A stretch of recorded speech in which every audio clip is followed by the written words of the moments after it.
ನಮಸ್ಕಾರ. ಕಿರಿಕೀರ್ತಿ ಅಂತ. ಇವತ್ತು ಈ ವಿಡಿಯೋ ಮಾಡ್ತಿರೋ ಉದ್ದೇಶ ಏನು ಅಂತಂದರೆ, ಸಾಕಷ್ಟು ವರ್ಷಗಳಿಂದ ನಾವು ನಂಬಿರೋ ಒಂದು ಸುಳ್ಳು, ಅಂದರೆ ನಮಗೆ ನಿಮಗೆ ಗೊತ್ತಿಲ್ಲದೆ ಇರುವಂತಹ ಒಂದು ಸುಳ್ಳು ಏನಪ್ಪ ಅಂತಂದರೆ, ಹಿಂದಿ ರಾಷ್ಟ್ರಭಾಷೆ ಅನ್ನೋದು. ತಪ್ಪು ನಮ್ದಲ್ಲ, ಸ್ಕೂಲಲ್ಲೇ ನಂಗೆ ಹೇಳ್ಕೊಟ್ಬಿಟ್ರು, ಅಲ್ಲಿಂದ ತಪ್ಪು ಆರಂಭವಾಗಿದ್ದು.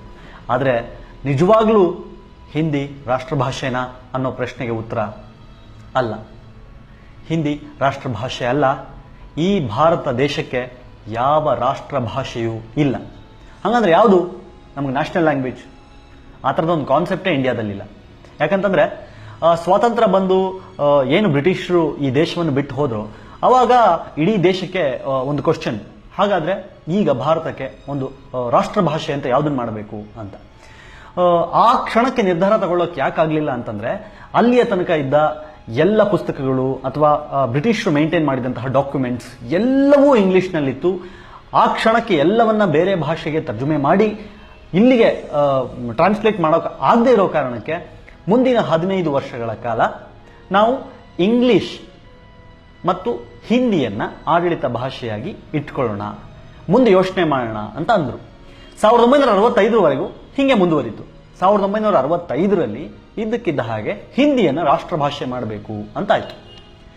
ಅದು ಹೆಂಗೆ ಸಾಧ್ಯ ಅಂತ ಹಿಂದಿ ಮಾತನಾಡದೇ ಇರುವಂತಹ ಸಾಕಷ್ಟು ರಾಜ್ಯಗಳು ಪ್ರಶ್ನೆ ಮಾಡಿದ್ರು, ಹೋರಾಟ ಮಾಡಿದ್ರು, ಪ್ರತಿಭಟನೆಯನ್ನು ಮಾಡಿದ್ರು.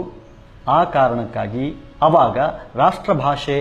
ಹಾಯ್ ಹಲೋ ಫ್ರೆಂಡ್ಸ್, ನೀವು ನೋಡ್ತಾ ಇದ್ದೀರಾ ಇದು ಫಿಲ್ಮಿ ಬೀಟ್ ಕನ್ನಡ. ನಾನು ಶ್ರುತಿ ಪಾಟೀಲ್. ಕನ್ನಡ ಯಾರಪ್ಪ ಅಂತ ಕಿರಿಕೀರ್ತಿಗೆ ಸವಾಲ್ ಕೊಟ್ಟ ಕುಂದಾಪುರದ ಹುಡುಗಿ. ಹೌದು, ಕಿರಿಕೀರ್ತಿ ಸುದ್ದಿವಾಹಿನಿಯ ಪತ್ರಕರ್ತನಾಗಿ, ಆಂಕರ್ ಆಗಿ ಮತ್ತು ಒಂದಷ್ಟು ಕಾರ್ಯಕ್ರಮಗಳಿಗೆ ಹೆಡ್ ಆಗಿ ಕೆಲಸ ಮಾಡಿದವರು. ಜೊತೆಗೆ ಸುದ್ದಿವಾಹಿನಿಯಲ್ಲಿ ಇವರ ಕಾರ್ಯಕ್ರಮಗಳನ್ನ ನೀವೆಲ್ಲ ನೋಡೇ ಇದ್ದೀರಿ. ಸದ್ಯ ಇತ್ತೀಚೆಗೆ ಕಲರ್ಸ್ ಕನ್ನಡ ಚಾನೆಲ್ನಲ್ಲಿ ಪ್ರಸಾರಗೊಂಡ ಬಿಗ್ ಬಾಸ್ನಲ್ಲೂ ಸ್ಪರ್ಧಿಯಾಗಿ ಭಾಗವಹಿಸಿ ರನ್ನರ್ ಅಪ್ ಆಗಿ ಹೊರಹೊಮ್ಮಿದವರು. ಜೊತೆಗೆ ಇದೀಗ ಸಿನಿಮಾಗಳಲ್ಲಿಯೂ ಸಹ ಕಿರಿಕೀರ್ತಿ ನಟನಾಗಿ ಅಭಿನಯಿಸ್ತಾ ಇದ್ದಾರೆ.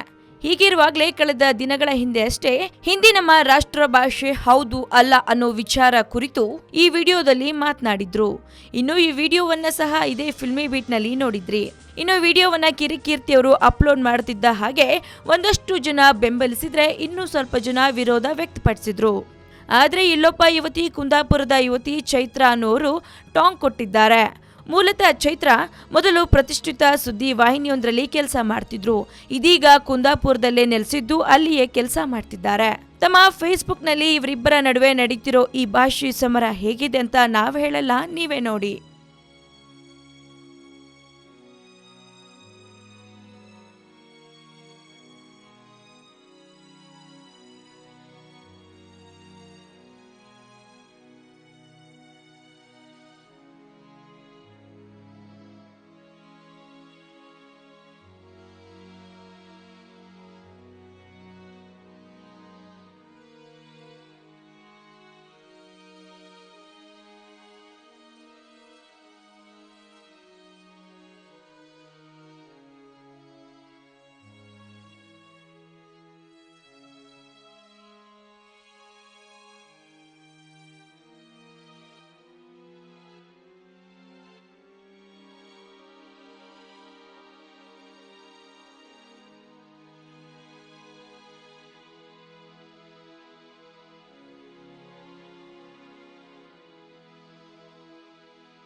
ನೋಡಿದ್ರಲ್ಲ ವೀಕ್ಷಕರೇ, ಕಿರಿಕೀರ್ತಿ ಮತ್ತು ಜರ್ನಲಿಸ್ಟ್ ಚೈತ್ರ ನಡುವೆ ಭಾಷೆ ಕಿತ್ತಾಟ ನಡೆಯುತ್ತಲೇ ಇದೆ. ಒಟ್ನಲ್ಲಿ ಇವರಿಬ್ಬರ ಕೋಲ್ಡ್ ವಾರ್ ಎಲ್ಲಿವರೆಗೂ ಮುಂದುವರಿಯುತ್ತೆ ಅನ್ನೋದನ್ನ ಕಾದು ನೋಡಬೇಕಾಗಿದೆ. ಆದರೆ ಇವರಿಬ್ಬರು ಕನ್ನಡಿಗರೇ ಆಗಿದ್ದು ತಮ್ಮ ನಡುವೆ ವಾಗ್ವಾದ ನಡೆಸೋದು ಎಷ್ಟರ ಮಟ್ಟಿಗೆ ಸರಿ? ಇದ್ರ ಬಗ್ಗೆ ನಿಮ್ಮ ಅನಿಸಿಕೆನ ನಮ್ಮ ಕಮೆಂಟ್ ಬಾಕ್ಸ್ನಲ್ಲಿ ಕಮೆಂಟ್ ಮಾಡಿ. ಹಾಗೆ ವಿಡಿಯೋನ ಲೈಕ್ ಮಾಡಿ, ಶೇರ್ ಮಾಡಿ, ಮಿಸ್ ಮಾಡದೆ ಫಿಲ್ಮಿ ಬೀಟ್ಗೆ ಸಬ್ಸ್ಕ್ರೈಬ್ ಮಾಡಿ.